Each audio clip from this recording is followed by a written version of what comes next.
প্রিয় দর্শক, আপনাদের সবাইকে সাদর আমন্ত্রণ জানাচ্ছি আজকের এই পর্বে। আওয়ার ডেমোক্রেসি দেখছেন আপনারা, সঙ্গে আছি শামীম আল আমিন। যে যেখান থেকে অনুষ্ঠানটি দেখছেন, আশা করছি আপনারা সবাই ভালো আছেন এবং নিরাপদে আছেন। আজকে আমাদের সঙ্গে অতিথি হিসেবে যুক্ত আছেন দুজন আমাদের খ্যাতিমান প্রফেসর। আমাদের সাথে এই মুহূর্তে আছেন আমাদের প্রিয় প্রফেসর, ইউনিভার্সিটি অফ নিউ অরলিন্সের লুইজিয়ানা থেকে তিনি যুক্ত আছেন, emeritus professor doctor Mostafa Sarwar, এবং আমাদের সাথে আছেন প্রফেসর ডক্টর মুনির মুস্তফা আলী। তিনি southern university of Baton Rouge, এই ইউনিভার্সিটিটির তিনি প্রফেসর। আমরা স্বাগত জানাচ্ছি আমাদের দুই অতিথিকে, স্বাগত জানাচ্ছি এবং ধন্যবাদ, কৃতজ্ঞতা যুক্ত হবার জন্য। Thank you. জি, যে বিষয়গুলো মূলত আপনারা আলোচনা করবেন, আমি জাস্ট আপনাদের সামনে তুলে ধরবো। সেই বিষয়গুলো আপনাদেরকে একটু জাস্ট কিছু সংক্ষিপ্ত তথ্য আমি দিতে চাই, বিশেষ করে যেসব বিষয় আলোচনায় আজকে থাকবে। প্রথমত, ট্রাম্প, আমাদের সাবেক প্রেসিডেন্ট ডোনাল্ড ট্রাম্পের বিরুদ্ধে হাঁসমানি মামলায় একটা আপডেট আছে। আপনারা জানেন যে এটি পর্ণ তারকা স্টর্মি ড্যানিয়েলস তিনি আদালতে সাক্ষ্য দিয়েছেন। এটি দিয়েই আমরা আলোচনাটি শুরু করি, তারপরে আমাদের ধাপে ধাপে আরও কয়েকটি বিষয় আছে। আমি কিছুটা তথ্য এখানে আছে, সেগুলো একটু আপনাদের সামনে তুলে ধরি। সাবেক প্রেসিডেন্ট ডোনাল্ড ট্রাম্পের বিরুদ্ধে হাঁসমানি মামলায় মঙ্গলবার নিউ ইয়র্ক সুপ্রিম কোর্টে সাক্ষ্য দিয়েছেন পর্ণ তারকা স্টর্মি ড্যানিয়েলস। তিনি জানিয়েছেন অর্থের জন্য নয়, ভয় পেয়ে তিনি সাবেক প্রেসিডেন্ট ট্রাম্পের সঙ্গে সম্পর্কের বিষয়টি গোপন রাখতে রাজি হয়েছিলেন। ড্যানিয়েলস আদালতকে বলেছেন 2006 সালে নেভাদায় একটি সেলিব্রিটি গলফ টুর্নামেন্টে ট্রাম্পের সাথে তার দেখা হয়। পরে ট্রাম্প তাকে হোটেল সুইটে আমন্ত্রণ জানান। সেখানে ট্রাম্পের সঙ্গে তার ভাষায় শারীরিক সম্পর্ক হয়। পরবর্তীকালে 2016 সালে $130,000 বিনিময়ে সেই সম্পর্কের বিষয়ে মুখ না খুলতে রাজি হন ড্যানিয়েলস। 3 ঘন্টা 44 মিনিট আদালতে সাক্ষ্য দিয়েছেন তিনি। এ সময় সাবেক প্রেসিডেন্ট ডোনাল্ড ট্রাম্পও উপস্থিত ছিলেন। আচ্ছা, এখানে প্রশ্ন হচ্ছে, স্টর্মি ড্যানিয়েলসের সাক্ষ্য দেওয়ার পর সাংবাদিকদের সাথে কথা বলেছেন সাবেক প্রেসিডেন্ট ট্রাম্প, কিন্তু এ ব্যাপারে তিনি কোনো কথা বলেননি, কোনো প্রশ্নও নেননি তিনি। আবার অন্যদিকে স্টর্মি ড্যানিয়েলসের এই যে তার সাক্ষ্য দেওয়ার ব্যাপারটি, তিনি আসলে জানতেন কিনা উপস্থিত থাকবেন, এটি তার জন্য একটি বড় ধাক্কা কিনা এবং এটি কোনো প্রভাব ফেলবে কিনা, এই সব বিষয় নিয়ে আমরা প্রথমে আলোচনাটির সূত্রপাত করতে চাই। প্রফেসর মোস্তফা সারওয়ার। হ্যাঁ, প্রথমে আমি বলবো যে দর্শক মণ্ডলী, আমার বই ডোনাল্ড ট্রাম্প উলঙ্গ সম্রাট, শামীম এবং ডক্টর মুনির মুস্তফা আলী খুব ভালো করে জানে, এবং ডক্টর মুনির মুস্তফা আলীর কাছে একটা কপি আছে, আমি কিন্তু এখন পর্যন্ত কপি পাইনি। যাই হোক, ঢাকা থেকে প্রকাশিত। এখানে কিন্তু স্টর্মি ড্যানিয়েলের উপর একটা চ্যাপ্টার আছে এই বইয়ের ভেতরে, এবং সেখানে ডিটেল লেখা আছে। স্টর্মি ড্যানিয়েল কিন্তু ডক্টর মুনির মুস্তফা আলীর বাড়ি থেকে খুব কাছে, তার জন্মভূমি, এবং ওখানে সে বড় হয়েছে, এবং সে ম্যাগনেট স্কুলের ছাত্রী ছিল ব্যাটন রুজে। যাই হোক, পরবর্তী পর্যায়ে সে তো পর্ণ তারকা। তো ডোনাল্ড ট্রাম্পের এই যে কেসে, যেটা মানে আমার কাছে গুরুত্বপূর্ণ মনে হয়, যে সে সেক্সুয়াল রিলেশনশিপ করেছে এক পর্ণ তারকার সঙ্গে যখন সে বিবাহিত, এবং তার স্ত্রী প্রেগনেন্ট, তার যে সবচেয়ে ছোট ছেলেটা ও তখন ছিল তার গর্ভে। তখন সে গিয়ে এই মহিলার সঙ্গে কুকাণ্ড করেছে। সেটা হলো একটা ইনফাইডেলিটি, সিরিয়াস ইনফাইডেলিটি। এবং আমার কাছে বিস্ময় যে কনজারভেটিভ বলে খ্যাত রিপাবলিকান পার্টি এই হুজুরের টাইপের লোকরা, হুজুর কিন্তু আমি বাংলাদেশের হুজুর বলছি না, যুক্তরাষ্ট্রের রিলিজিয়াস ডেমাগগ এবং রাইট উইং অপারেটিভস অফ রিলিজিয়ান, যারা রিলিজিয়নের ব্যবসা করে, ওরা,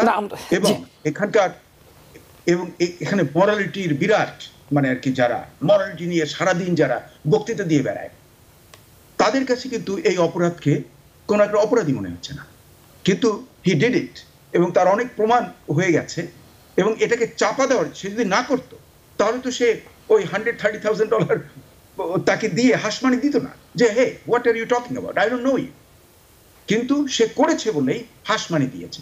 মানুষ কখন হাসমানি দেয়? যখন সে ওই কাজে জড়িত, মুখটা চাপা দেওয়ার জন্য। কিন্তু এটা এখন ফাঁস হয়ে গেছে। আমার কাছে খুবই বিস্ময়ের যে এই লোকটা এখন ক্রিমিনাল কেস, একটা খুব মানে পেটি জঘন্যতম ক্রিমিনাল কেস।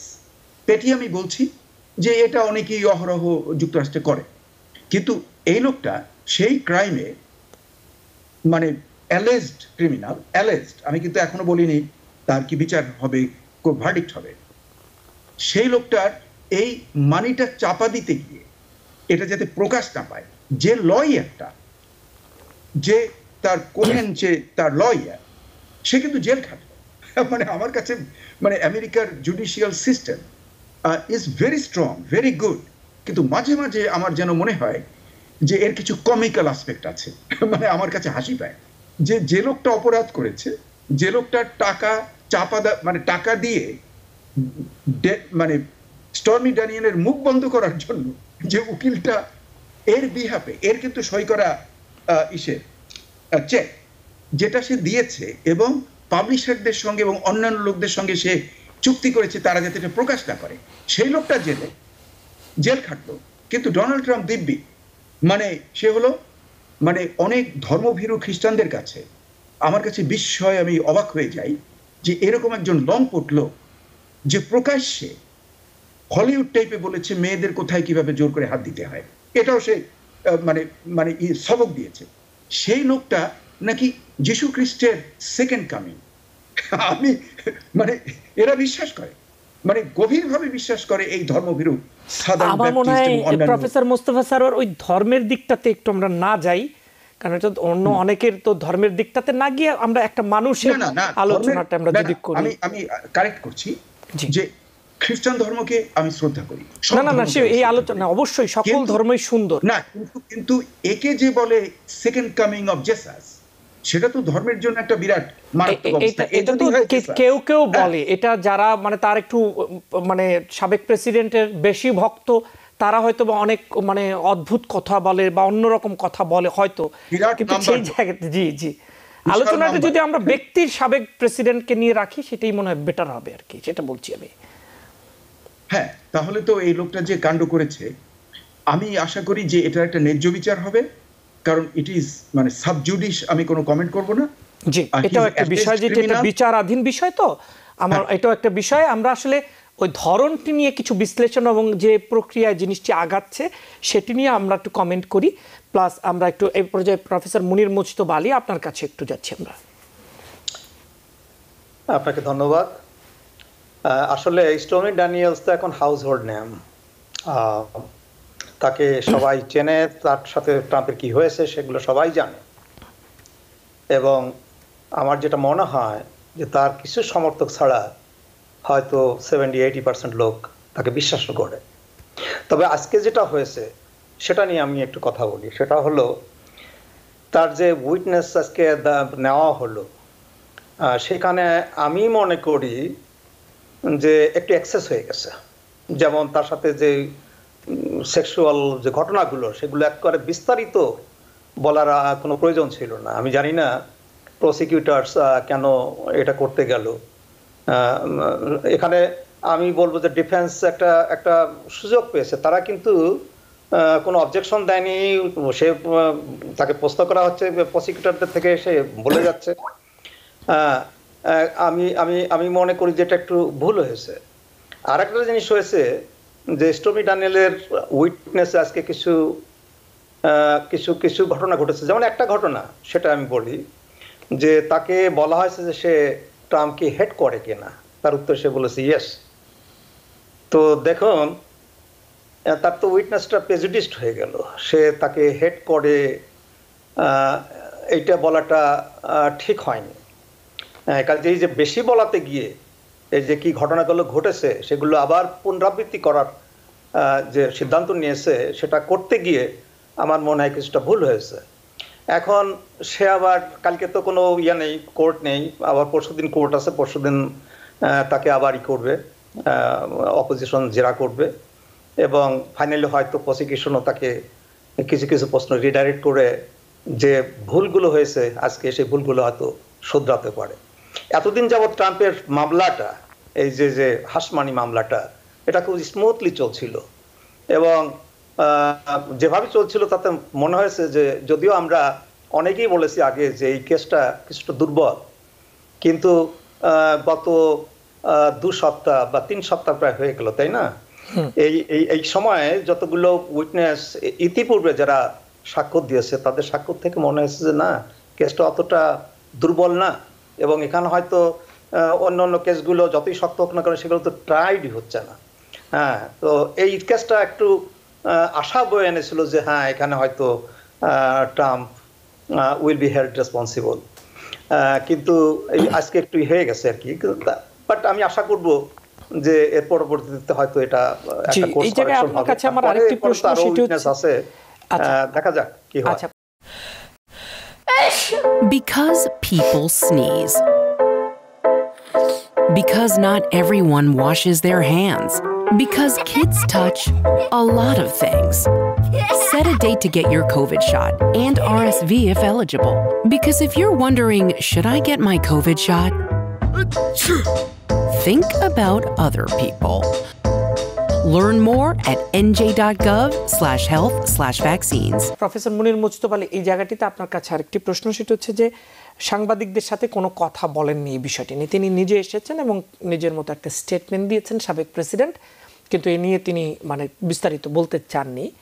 এটি আসলে কি প্রশ্ন? উনি তো খুব চমৎকার কথা বলেন আর কি, এবং সবকিছুরই তার নিজের একটা উত্তর আছে, তো তারপরেও তিনি কেন এটি অ্যাভয়েড করলেন বলে মনে করেন? ব্যাপারটা মানে সোমবার দিন তো তার ওই যার একটা যে গ্যাগ অর্ডার ভায়োলেশন হয়েছে, আবার $1000 হয়েছে, সেখানে কিন্তু জাজ বলেছে যে এই $1000 যে আমি করলাম, এই যে 10 বার করা হলো, হ্যাঁ, এতে তো এটা তো ডিটারেন্ট হিসেবে কাজ করছে না।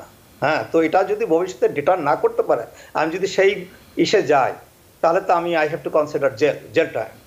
হ্যাঁ, তো এইটা আমার মনে হয় it got registered with Trump, যার ফলে দেখা গেছে যে কালকে কিন্তু সে একটা পোস্ট করেছিল, সেই পোস্টটা কিন্তু করার কিছুক্ষণ পরে সে আবার সেটাকে করেছে, মানে ডিলিট করেছে।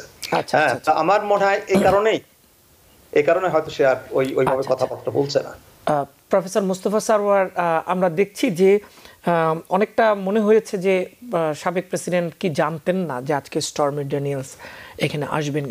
তিনি তাকে কি কিছু অপ্রস্তুত মনে হয়েছে কিনা, এই বিষয়টি নিয়ে আপনার কি মনে হয়? পাশাপাশি তিনি তো এটি নিয়েও যে একটি ব্যাখ্যা দিলেন প্রফেসর মুনির মুজতবা আলী, যে সম্ভবত তিনি আইনি প্রক্রিয়ার প্রতি একটু সমীহ করছেন এখন, এটি কারণ কি না বিস্তারিত কথা না বলতে চাই। এটার সঙ্গে আমি অ্যাড করব যে সাধারণত ডিফেন্স লয়ারদের অ্যাডভাইস থাকে not to talk about the case সম্পর্কে কথা না বলাই ভালো, কারণ লিগালি কোন স্টেটমেন্ট আটকে যায় সেই কারণে ওটা একটা অ্যাডভাইসই থাকে, যেটা কেস চলছে, ডোন্ট মেক এনি কমেন্টস, যে লোকটা আসামি। আচ্ছা, 1 2 হলো যে আমার মনে হয় যে এটা আমার স্পেকুলেটিভ আইডিয়া, যতটুকু to the best of my knowledge he knew যে স্টর্মি ড্যানিয়েল আসবে, কারণ সাধারণত যে কাকে জেরা করা হবে that is known by the defence, সেটাও তো একটা কথা, রাইট? এবং সেটা যার নামে কেস হচ্ছে তার তো ন্যায্য, মানে এটা একটা ন্যায্য রাইট যে সে জানবে যে কে তার এগেইনস্টে দিচ্ছে। এটা গোপন করার কিছু আছে বলে আমার কাছে মনে হয় না। আচ্ছা আচ্ছা, এ নিয়ে আর কোনো মন্তব্য করতে চান প্রফেসর মুনির মুজতবা? এখানে ওই যে আপনি যেমন বললেন যে সে আইনের প্রতি একটু শ্রদ্ধাশীল হয়েছে, আসলে আইনের প্রতি ডিফারেন্সিয়াল বা শ্রদ্ধাশীল হয়ে সে যে এটা করেছে, ডোনাল্ড ট্রাম্প আমরা যতদূর জানি আইনের প্রতি তার কোনো শ্রদ্ধা নেই, আইনকে সে মেনে নিতে রাজি না। এখানে যেটা হয়েছে সেটা হচ্ছে ভয়। ওইটাই আমি বলছি যে সমীহ কিনা, সমীহ আপনার উদাহরণ থেকে আর কি।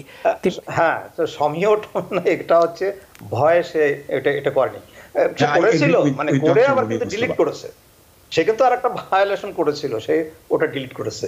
আর যেটা আপনি বললেন যে আজকে যে স্টর্মি ড্যানিয়েলস যে করবে, উইটনেস হবে, সেটা তাকে জানানো হয়নি বা সময় মতো জানানো, তাকে জানানো হয়েছে। মানে আমি সেটা বলিনি, আমি বলছিলাম আপনার কি মনে হয় যে তিনি জানতেন, সেটা আমি বলছি, প্রশ্ন করছি। হ্যাঁ, তিনি জানতেন, হ্যাঁ, তিনি সেটা জানানো হয়েছে। মানে ওই যেদিন যে উইটনেস, শুধু এটা স্টর্মি ড্যানিয়েলের ক্ষেত্রে না, যে উইটনেস আসছে তাকে কিন্তু জানানো হচ্ছে তার আগের দিন বিকেলের দিকে।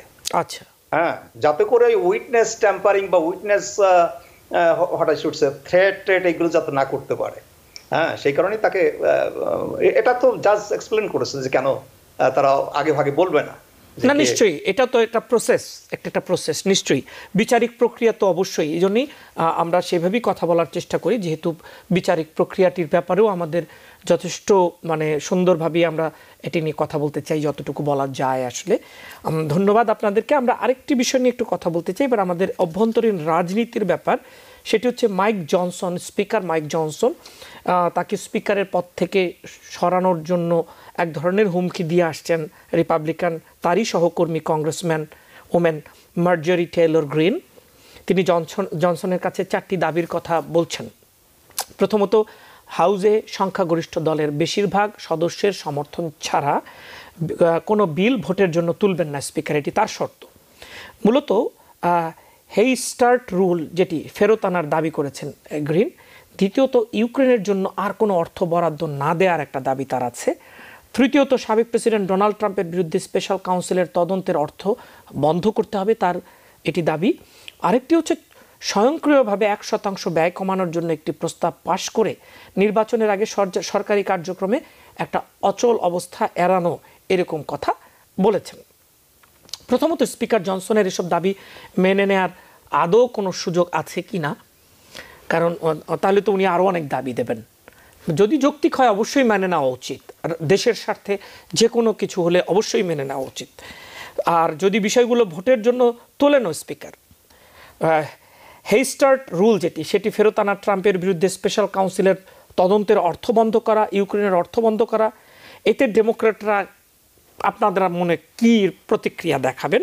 এমনকি রিপাবলিকানদের সবাই কি এগুলোর পক্ষে সমর্থন দেবেন?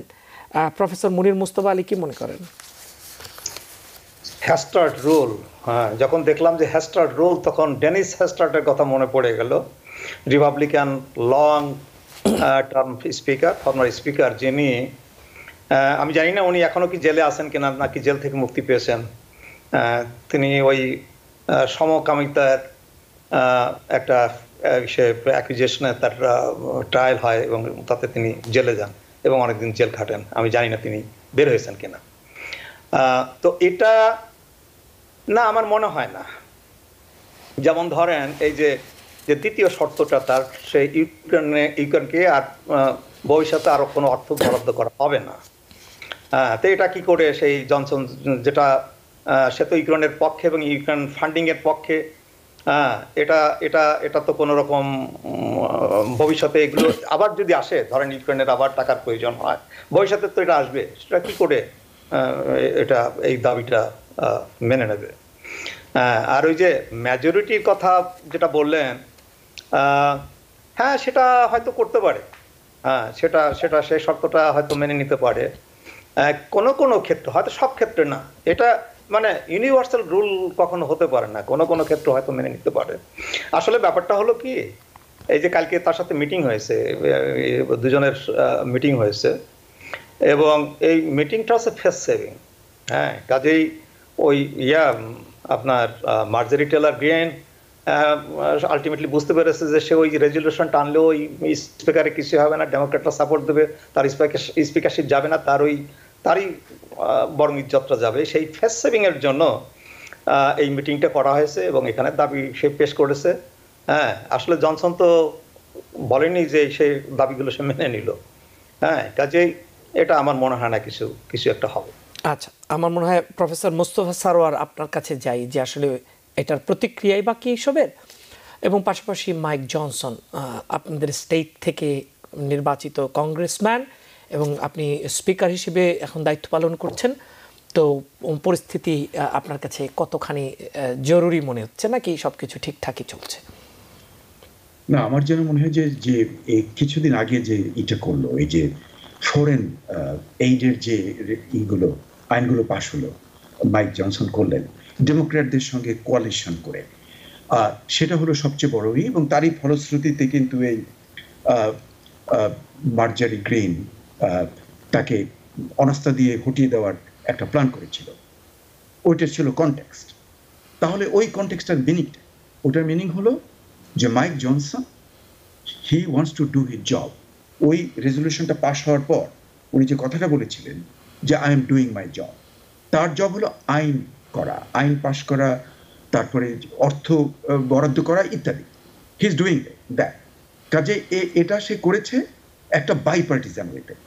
এটা একটা এই বর্তমানের কংগ্রেসের জন্য আমি বলবো একটা মাইল ফলো। এটা এই প্রথমবার দেখা গেল যে একটা বৃহত্তর ভাবে কতগুলো রেজলিউশনসকে দুই দল এক হয়ে হিউজ মেজরিটিতে পাশ করেছে। কাজে সেই মাইক জনসন এই মার্জারি টেলর গ্রিনের এই যে 4টা কন্ডিশন দিয়েছে সেটা সে মানবে আমার মনে হয় না, কারণ এর যে কোনোটাই সে মানবে তাহলে তার হ্যান্ড টাইট হয়ে যাবে, তার হাত বাঁধা পড়ে যাবে, সেটা সে কিছুতেই মানবে না। He will maintain the openness and flexibility, যেটাকে ব্যবহার করে সে প্রয়োজন হলে ডেমোক্র্যাটদের সঙ্গে কোয়ালিশন করে সে আইন পাশ করবে। এটাই যেন আমার মনে হচ্ছে। স্পিকার হিসেবে তিনি তো যথেষ্ট ভালো করছেন বলে আমাদের অনেক আলোচক এর মধ্যে আলোচনা করেছেন। প্রফেসর মোস্তফা সরোয়ার, আপনি কি মনে করেন ব্যাপারটিতে? আমার মনে হয় যে he did a very good job, particularly যে লাস্টের দিকে।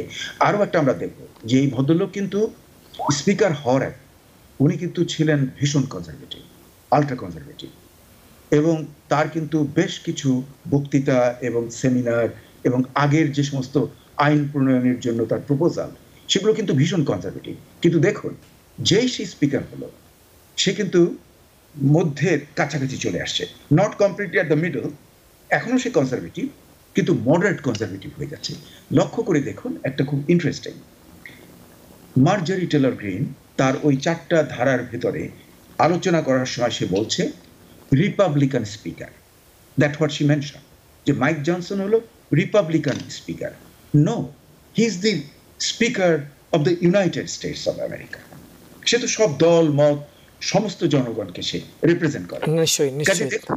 মানে ইন্টেলেকচুয়ালি এবং মানে ideologically it's very very different. কাজে আমি মাইক জনসনের যে এই যে he is the speaker of the whole country, এই যে তার বর্তমানের যে ডিসিশন, সেটাকে আমি সাধুবাদ দিচ্ছি। জি, আমার মনে হয় প্রফেসর মুনির মুজতবা আলী ব্যাপারটা আমি একটু অ্যাড করতে চাই। সেটা হচ্ছে যে একজন কংগ্রেসম্যান আর একটা স্পিকার, দুটো তো মানে সম্পূর্ণ ভিন্ন। মানে স্পিকার হচ্ছে second person in line to presidency. মানে যদি উপর থেকে ধরি তাহলে 3 নাম্বার ভাইস প্রেসিডেন্টের অবর্তমানে আমার মনে হয় স্পিকার তিনি যদি কোনো কারণে ঘটে প্রেসিডেন্ট হতে পারে। লোক যখন স্পিকার হয় তখন সে তার লেগাসির কথা চিন্তা করে, এবং মাইক জনসন সেটাই করছে, যার ফলে সে এত ভালো করছে। ইদানিং একটা দেখেন, একটা স্পিকার, ফর্মার স্পিকার যখন কথা বলে তখন কিন্তু লোকজনের শোনে। আজকে পল রায়ান কিন্তু একটা বক্তব্য দিয়েছে। পল রায়ান কিন্তু বলেছে যে সে ট্রাম্পকে ভোট দেবে না, হ্যাঁ, কারণ তার কাছে ক্যারেক্টার ম্যাটার্স। হ্যাঁ, এবং এটা একটা বড় নিউজ হয়েছে আজকে। হ্যাঁ, তো ধরেন এই ধরনের লেগাসি সবাই রেখে যেতে চায়, সেটাই জনসন চিন্তা করছে। এবং আমি এখন দেখতে পাচ্ছি যেটা, মানে তাকে তো সত্যি কথা বলতে কি, সে আমার স্টেটের হলেও আমি তাকে একটা ফালতু মনে করতাম। হ্যাঁ, কিন্তু এখন আমি দেখছি যে না, তার ভিতরে বেশ ওজন আছে এবং তার চিন্তা ভাবনা অন্যরকম। হ্যাঁ, কাজেই সে ভালো করছে। আপনাদের দুজনকে ধন্যবাদ। একটা ছোট্ট বিরতিতে যাব। প্রিয় দর্শক, আপনারা যারা দেখছেন আওয়ার ডেমোক্রেসি, একটা ছোট্ট বিরতিতে যাব, ফিরছি খুব শিগগিরই। Because people sneeze. Because not everyone washes their hands. Because kids touch a lot of things. Set a date to get your COVID shot and RSV if eligible. Because if you're wondering, should I get my COVID shot? Think about other people. Learn more at nj.gov/health/vaccines. প্রিয় দর্শক, স্বাগত জানাচ্ছি আপনাদেরকে আরও একবার। সঙ্গে থাকবার জন্য ধন্যবাদ প্রফেসর মোস্তফা সরোয়ার এবং প্রফেসর মুনির মুজতবা আলী। আপনাদের দুজনকে আরও একবার স্বাগত জানাচ্ছি। মধ্যপ্রাচ্য প্রসঙ্গ, এখানে আমরা দেখছি যে আমাদের গোলা বারুদ, আমেরিকার গোলা বারুদ পাঠানো বন্ধ আছে এরকম একটি খবর ইসরায়েলে, সেটি এবিসি নিউজে দিয়েছে। অন্যদিকে আমরা দেখছি যে এখানে জাতিসংঘের মহাসচিব একটি মন্তব্য করেছেন এবং মানবিক বিপর্যয়ের বিষয়ে, এবং অন্যদিকে দেখছি গাজায় যুদ্ধবিরতি এবং জিম্মি মুক্তির বিষয়ে আলোচনার জন্য ইজিপ্টের কায়রোতে ইসরায়েল এবং হামাসের প্রতিনিধি দল বৈঠক করছে, এরকম একটি খবরও আছে। কি বলবেন প্রফেসর মোস্তফা সরোয়ার সবশেষ পরিস্থিতি নিয়ে? হ্যাঁ, যে অস্ত্র যে সাময়িকভাবে যে বন্ধের নিউজটা আসছে, যে সাপ্লাই যায়নি এবং সেগুলো প্রিসিশন গাইডেড, যেটা থেকে মানে রাফার আক্রমণকে এনকারেজ করা হতো কিংবা এই অস্ত্রগুলো ব্যবহার করা হতো, সেটাকে আমি মানে সাপোর্ট করছি এবং সাধুবাদ দিচ্ছি। কিন্তু এটাই মানে ঠিক মানে একমাত্র কাজ নয়। বাইডেন অ্যাডমিনিস্ট্রেশনের অচিরে অবিলম্বে তার দরকার হলো যে এই যুদ্ধ বিরতি পার্মানেন্ট করে দেওয়া এবং ইসরায়েলকে ক্লিয়ার ভাষায় বলে দেওয়া যে যুক্তরাষ্ট্র এই ধরনের গণহত্যাকে সমর্থন করবে না এবং সবকিছু বন্ধ করে দেওয়া হবে। সমস্ত চাবিকাঠি হলো আমেরিকান অ্যাডমিনিস্ট্রেশন।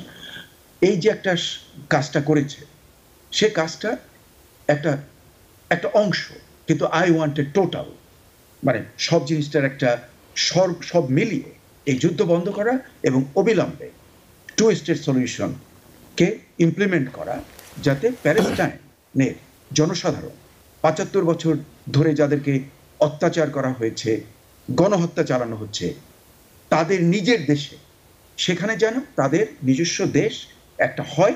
এই ব্যাপারে যুক্তরাষ্ট্রের এই আর্ম শিপমেন্ট বন্ধ করলে চলবে না, ওটার গ্যারান্টি দিতে হবে এবং ওটা করে দিতে হবে। প্রফেসর মুনির মুস্তফা আলী, আমি একটা কথা বলবো, সেটা হলো ইসরায়েলে নেতানিয়াহু ডিপলি আনপপুলার। তারপরও আমার মনে হচ্ছে যে পলিটিক্সে হি ইজ আউট স্মার্টিং বাইডেন।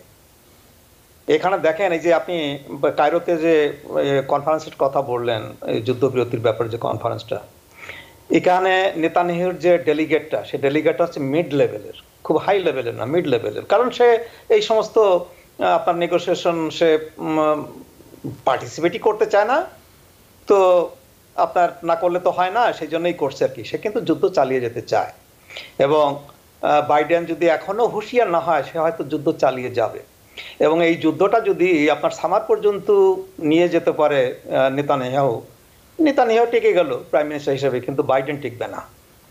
হ্যাঁ, তো কাজেই এখানে শুধু এই যে আপনি যে মিশের অস্ত্র দেওয়ার ব্যাপারটা যে বলেছেন, এটা কিন্তু ইউনাইটেড স্টেটস ডিনাইও করেনি, আবার অ্যাকনলেজও করেনি। কাজে এটা আসলে কি হচ্ছে আমি ঠিক জানি না। তবে বাইডেনের আজকে যদি আপনার যে হলোকস্ট মেমোরিয়ালের যে বক্তৃতাটা সে দিয়েছে আর কি, ওটা যদি আপনি শোনেন, আমি দেখতে পাচ্ছি না তার রেটরিকের কোনো রকম পরিবর্তন হচ্ছে। ধন্যবাদ। সেখানে সে এই হলোকস্টে এই বক্তৃতা দিতে গিয়ে সেই 7ই অক্টোবরের কথা তিনি তুলেছেন এবং হামাস কি করেছে সেটা তুলেছেন, কিন্তু তারপরে যে কি মানে পোস্ট অক্টোবর 7 যে কি হয়ে গেছে সে সম্পর্কে তিনি বিন্দু মাত্র কথা বলেননি। অ্যান্টাই সেমিটিজমের কথা তিনি বলেছেন, কিন্তু এই যে আরো যে হেড গ্রুপ আছে, আরো যে মানে সাবজেক্ট অফ হেড আছে, যেমন ইসলামোফোবিয়া আছে দেশে, আর অন্য কোনো ব্যাপারে কোনো কথা না বলে, ওনার কথা শুনলে মনে হয় না যে ওনার কথা শুনলে মনে হয় যে উনি নিজেই একজন মানে প্রো জায়নিস্ট, মানে নাম্বার 1 প্রো জায়নিস্ট। মানে আমি ঠিক বুঝি না। আমার মনে হয় ধন্যবাদ আপনাকে। আমরা একটু অন্য বিষয়ে যাই, সেটা হচ্ছে যে এবার আমরা একটু আলোচনা করতে চাই হচ্ছে একটু দেশের বাইরের খবর নিয়ে। পঞ্চমবারের মতো রাশিয়ার প্রেসিডেন্ট হিসেবে শপথ নিয়েছেন ভ্লাদিমির পুতিন। আরেকটি বিষয় হলো ইউক্রেনের প্রেসিডেন্ট ভলোদিমির জেলেনস্কিকে হত্যার পরিকল্পনা নস্যাতের দাবি করেছে দেশটির নিরাপত্তা বাহিনী। পরিকল্পনায় জড়িত সন্দেহে ইউক্রেনের 2 কর্নেলকে গ্রেফতার করা হয়েছে। বলা হচ্ছে জেলেনস্কিকে হত্যার পরিকল্পনা রাশিয়ার এবং তারা দুজনের সঙ্গে জড়িত। প্রফেসর মুনির মুস্তফা আলী। হ্যাঁ, 2জন কর্নেল জড়িত, তার মানে তার যে নিজের সিকিউরিটি, সেই সিকিউরিটি টিমের দুজন জড়িত। আসলে তার এগেনস্টে এই যে বারবার তাকে হত্যা করার চেষ্টা করা হচ্ছে, জানি না একদিন তো সাকসেসফুল হয়ে যেতে পারে। আসলে এটাই তো পুটিন সম্পর্কে আমরা যেটা জানি সেটা তো তার তো এই অ্যাসাসিনেশন হচ্ছে তার মানে চরিত্রের হলমার্ক। হ্যাঁ, কাজে সেই চেষ্টা করেই যাবে। হ্যাঁ, তো এখানে যেটা ইউক্রেনের উচিত হবে সেটা হলো তাদের আরো এক্সট্রা সিকিউরিটি, এক্সট্রা মানে ভিজিলেন্স, এগুলো ইনশিওর করতে হবে। বাইরের যারা এক্সপার্ট আছে সেখান থেকেও লোকটোক নিয়ে এটা প্রোটেক্ট করতে হবে। আর এর যে 6 বছরের জন্য আবার ফর দ্য 5th টাইম সে হলো আপনার পুতিন প্রেসিডেন্ট হলো এবং সে প্রেসিডেন্ট থাকবে 2030 পর্যন্ত। হ্যাঁ, তার যে বয়স তাতে হয়তো সে আরও এক টার্ম যেতে পারে, 2030-তে আর এক টার্ম গেলে সে 2036-এ হয়তো ততদিনে সে হয়তো বেঁচে থাকবে না। কিন্তু আমি মনে করি যে পুতিন রাশিয়ার আজীবনের জন্য প্রেসিডেন্ট। আমি জানি না কেন তারা এই যে যে ইলেকশন, এই ইলেকশনটা করে, ইলেকশন করার কোনো প্রয়োজন নেই। তারা ডিক্লেয়ার দিলে হয় যে ওটা ডিক্টেটরশিপ, সে সারা জীবনের জন্য ডিক্টেটর। যেমন চায়নার কমিউনিস্ট পার্টিতে তো বোধহয় সেটাই হয়েছে, শি জিনপিং বোধহয় সারা জীবনের জন্য কমিউনিস্ট পার্টির লিডার হয়ে গেছে, সেও হয়তো সারা জীবনের জন্যই চীনের প্রেসিডেন্ট থাকবে। ওখানে তার দোস্ত পুটিনও হয়তো সারা জীবনের জন্য রাশিয়ার প্রেসিডেন্ট থাকবে, এর কোনো পরিবর্তন হবে না। আচ্ছা, প্রফেসর মোস্তফা সারওয়ার। হ্যাঁ, আমি ডক্টর মনির মুস্তফা আলীর সঙ্গে একমত। এটা একটা ভুয়া নির্বাচন। এটা মানে এই সমস্ত ডিক্টেটরিয়াল অটোক্রেটিক গভর্নমেন্ট যেখানে, যে দেশগুলোতে, সেখানে নির্বাচনের অর্থহীন, নির্বাচনের কোনো মূল্য নেই। এটা একটা শোম্যানশিপ, এটা একটা ফেক, একটা ভুয়া ড্রামা। সে নির্বাচনে উইন করবে, এটা আমরা একটা বোকারাম, হ্যাঁ, যার IQ 30 সেও বলে দিতে পারতো হি ইজ গোনা উইন। কারণ কোনো প্রতিদ্বন্দ্বিতা নেই, কোনো বিরোধী দল নেই, বিরোধী দলের নেতাদেরকে বিষ দিয়ে মারে এই ভদ্রলোক। মানে একটা অদ্ভুত টাইপের মানে নরপশু টাইপ লোক, KGBর প্রাক্তন অপারেটিভস। আমি এর বিরুদ্ধে অনেক আর্টিকেল লিখেছি এবং আমার কবিতার বই ছাপা হচ্ছে ইউক্রেনের ফেভারে, ইংরেজি কবিতার বই যুক্তরাষ্ট্র থেকে। সেখানে এই লোকটা ভিলেন, আমি একে ওইভাবেই দেখি। তো এখানে আরেকটি বিষয় আমাদের হাতে আছে, যদি ছোট করে আপনারা একটু কথা বলেন, তারপরে আমরা আজকের মতো শেষ করব। সেটা হচ্ছে ফ্রান্স, হাঙ্গেরি, যেহেতু চায়নার প্রসঙ্গ আপনারা এনেছেন, ফ্রান্স, হাঙ্গেরি, সার্বিয়া সফরে বেরিয়েছেন চায়নার প্রেসিডেন্ট শি জিনপিং।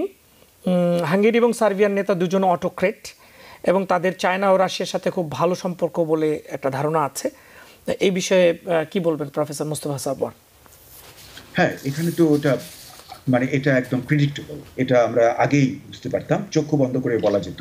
ওনার ইউরোপ ট্রিপে যদি হাঙ্গেরি এবং সার্বিয়া থাকে, তাহলে ওখানে উনি রেড কার্পেট রিসেপশন পাবেন, এটাই স্বাভাবিক। কাজে আমি এতে কোনো বিস্মিত হইনি। আপনারা লক্ষ্য করেন, এই সার্বিয়া কিন্তু গণহত্যা করেছে অনেক মুসলমান। সেভারনিৎজাতে যে কত লোক মেরেছে, 30,000 মুসলমানকে তারা মেরেছে।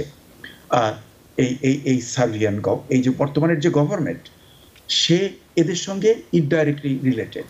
কাজে এখানে আমি আর কি প্রত্যাশা করব? না, আমি একটু চায়নার পলিসিটা নিয়ে কথা বলার জন্য, তারা এই চায়না ডিক্টেটরিয়াল ইউরোপের এটাতে এই বিষয়টা নিয়ে একটু কথা বলার জন্য আমি একটু অনুরোধ করব। চায়না যেহেতু ডিক্টেটরিয়াল গভর্নমেন্ট, সে আসছে ইউরোপে বন্ধুত্ব করার জন্য। তো ইউরোপে তার বন্ধু কারা হবে? তার যারা ডিক্টেটরিয়াল গভর্নমেন্ট, তারাই তার বন্ধু, তারাই তাকে রিসেপশন দিচ্ছে। এতে বিস্মিত হওয়ার কিছু নেই। আচ্ছা, আমার মনে হয় প্রফেসর মনির মুস্তফা আলী আপনি গিয়ে যুক্ত করবেন ব্যাপারটাতে। হ্যাঁ, সেটা ছাড়া আর একটা জিনিস আছে, সেটা হলো ওই যে সারোয়ার ভাই যেমন আপনার সার্বিয়া, বসনিয়া হার্সেগোভিনায় যে যুদ্ধটা হয়েছিল সেটা রেফারেন্স দিলেন, তখন কিন্তু একমাত্র রাশিয়াই সমর্থন দিয়েছিল সার্বিয়াকে। এবং রাশিয়া তো সার্বিয়ার সবচেয়ে বড় বন্ধু, আমি বলবো সবচেয়ে বড় বন্ধু। এখন দেখেন, এখানে একটা গ্রুপিং হচ্ছে, সেই গ্রুপিংটা হলো, যে গ্রুপিংটা লিড দিচ্ছে যে চায়না এবং রাশিয়া যৌথভাবে। হ্যাঁ, কাজেই সেখানে তো ন্যাচারালি যারা রাশিয়ার আন্ডার বলতে আমি এটাও বোঝাতে চাচ্ছি যে যারা রাশিয়ার কথা শোনে, যারা রাশিয়ার অনুগত, তারা স্বভাবতই আপনার চায়নার দিকে ঝুঁকবে, যেহেতু তারা রাশিয়ার দিকে আছে। হ্যাঁ, এটা একটা কারণ যে এখন আপনার রাশিয়া চায়নার যে বন্ধুত্ব, সেটা খুব গভীর হচ্ছে। সেই কারণে এইটা কি কোনো রাজনৈতিক, আন্তর্জাতিক রাজনীতির প্রেক্ষিতে এই সফরের গুরুত্ব কতখানি? হ্যাঁ, গুরুত্ব তো অবশ্যই আছে। এবং চায়নার প্রেসিডেন্ট চেষ্টা করছে যে ইস্টার্ন চায়নায় কিছু কিছু দেশগুলো তার বলয় নেওয়ার জন্য। অবশ্য বিজনেসটা তো তার ইসে আছে, তো ওখানে বিজনেসও করতে চায়। একই সাথে আপনার এই যে বিশ্ব রাজনীতি তো আপনার যে ইস্টার্ন ইউরোপ রাশিয়া থেকে চলে গেছিল, সেখানে আবার চায়নাও ঢুকে কিছু কিছু হয়তো তাদের বলায় নেওয়ার চেষ্টা করছে। ধন্যবাদ আপনাকে। আমি মনে হয় মোস্তফা স্যার, এই আন্তর্জাতিক রাজনীতিতে এই সফর কতখানি গুরুত্বপূর্ণ আপনি যদি একটু ছোট করে বলেন, তারপরে আজকের মতো শেষ করি। প্রফেসর মোস্তফা সারওয়ার। আমার জন্য মনে হচ্ছে যে ইউরোপের ব্যাপারে যেটা সবচেয়ে গুরুত্বপূর্ণ, সেটা হলো ইউরোপের মেজর কান্ট্রি যেখানে চায়নার ব্যবসা, সেই ব্যবসার কান্ট্রি কিন্তু খুব একটা চেঞ্জ হবে বলে মনে হচ্ছে না। যে কান্ট্রিগুলোর অর্থনীতি খুব দুর্বল, মানে ইউরোপের তুলনায়, যেমন হাঙ্গেরি এবং সার্বিয়া। এতে চায়নার খুব একটা নিজের লাভ হবে না, বরং একটু লোসকানি হবে এদের সঙ্গে বন্ধুত্ব করলে। কাজে আন্তর্জাতিক ক্ষেত্রে চীনের খুব একটা লাভ এই সফরে হবে বলে আমার মনে হয়। একমাত্র ফ্রান্সে যাচ্ছে, সেটিও তো পশ্চিমা দেশগুলোর মানে অ্যালাই তারা, তো সেক্ষেত্রে হয়তো আমি জানি না সেটা থেকে তারা কি অর্জন করতে চায়, সেটিও একটি ব্যাপার লক্ষ্য রাখবার। শুধু তো এখানে কাছ থেকে হয়তো কিছুটা সে করতে পারে, কিন্তু ফ্রান্স হলো আমেরিকার ভেরি ট্রাস্টেড ফ্রেন্ড বহু বছর ধরে। জি, মাঝে মাঝে একটু করে একটু দূরে সরে যায়, আবার কাছে চলে আসে। ধন্যবাদ আপনাদের দুজনকে ধন্যবাদ, প্রফেসর মোস্তফা সারওয়ার এবং প্রফেসর মুনির মোস্তফা আলী। আপনাকে ধন্যবাদ। প্রিয় দর্শক, যারা এতক্ষণ আমাদের সাথে ছিলেন, আশা করছি আপনারা আপনাদের মতামতের সাথে বিষয়গুলো একটু মিলিয়ে নেবেন। সবাই ভালো থাকবেন, নিরাপদে থাকবেন। TBN 24 টেলিভিশন দেখতে আজই কল করুন 7187776556। লগ ইন করুন www.totalcablebd.com। নিউ ইয়র্ক থেকে সম্প্রচারিত TBN 24 টেলিভিশন বিশ্বজুড়ে বাঙালির কণ্ঠস্বর।